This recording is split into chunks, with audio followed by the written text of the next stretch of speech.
माँ बाप को दुख मत दो। एक लड़के ने अपने पिता से कहा, पापा मुझे नया मोबाइल चाहिए। पिता ने कहा, बेटा अभी कुछ वक्त रुक जा, फिर तुझे एक नया मोबाइल दिला दूंगा। बेटे ने कहा, आपके पास मेरे लिए कभी पैसे नहीं होते हैं। मेरे सब दोस्त अच्छे से रहते हैं, किसी के पास कोई कमी नहीं है, केवल मेरे पास ही हर चीज़ की कमी होती है। अब बच्चे पैदा करना बेहद आसान है, लेकिन उन्हें पालना बेहद मुश्किल।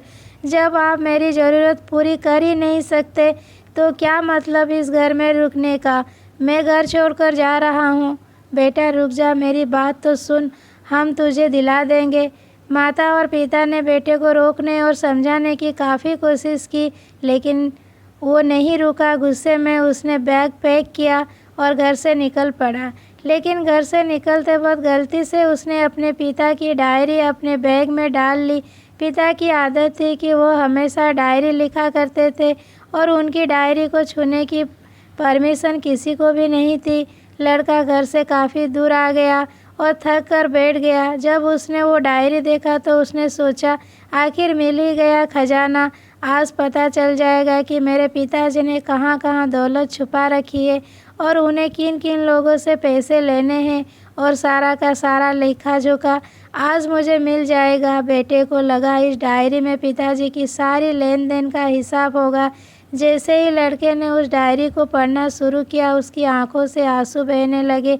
डायरी की शुरुआत पन्नों में बेटे को जो बाइक दिलाई थी उसका हिसाब लिखा था, जिसकी ईएमआई पिताजी अभी तक चुका रहे थे।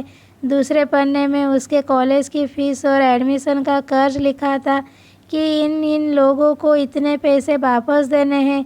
और सबसे आखिरी पन्ने पर लिखा था कि बेटे को मोबाइल दिलाना है, उसके लिए मुझे कौन कौन उधार दे सकता है। उन सभी लोगों के नाम लिखे हुए थे।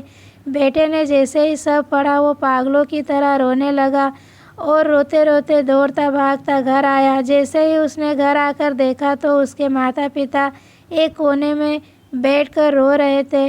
बेटा अपने पिता के पैरों में गिरकर रोने लगा कि पिताजी मुझे माफ़ कर दो। पिता ने कहा, बेटा तुम मत रो, तुझे मोबाइल मिल जाएगा। बेटे ने कहा, पिताजी मुझे आपसे कुछ नहीं चाहिए। मुझे पता चल चुका है आप इस डायरी में हम लोगों से क्या छुपाते थे। मैं अब आपको कोई काम नहीं करने दूंगा। मैं मेहनत करके सब कुछ ठीक करूंगा। यह सुनकर पिताजी ने बेटे को गले से लगा लिया। दोस्तों, माँ बाप अपना पूरा जीवन, अपनी पूरी खुशी अपने बच्चों के लिए कुर्बान कर देते हैं, लेकिन कुछ बच्चों को लगता है कि माँ बाप ने उनके लिए कुछ नहीं किया। वह अभी आपको अपनी समस्या नहीं बताते, भले ही वह कितनी ही बड़ी समस्या से गुजर रहे हो। रिश्तेदार भी उन्हें नीचा दिखाते होंगे तो भी वो सह लेते होंगे, लोग भी ताने मारते होंगे तो भी वो सह लेते होंगे, लेकिन आपसे अपनी समस्या कभी शेयर नहीं करते, क्योंकि वो आपको कभी दुखी नहीं देखना चाहते।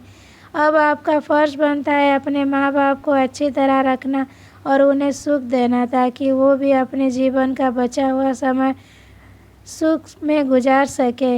यदि आप अभी भी नींद में सोए हो तो आप जग जाइए और अपने शौक़ पूरे करने पर नहीं, अपना कैरियर बनाने पर ध्यान दीजिए, क्योंकि अगर आप अपने माँ बाप के रहते कुछ नहीं कर पाए तो बाद में आप सोने का महल भी बना लेंगे, न उसमें भी आपको नींद नहीं आएगी। अपने जीवन में कुछ बेहतर कर लीजिए ताकि आपके माता पिता को उम्र होने के बाद भी काम ना करना पड़े।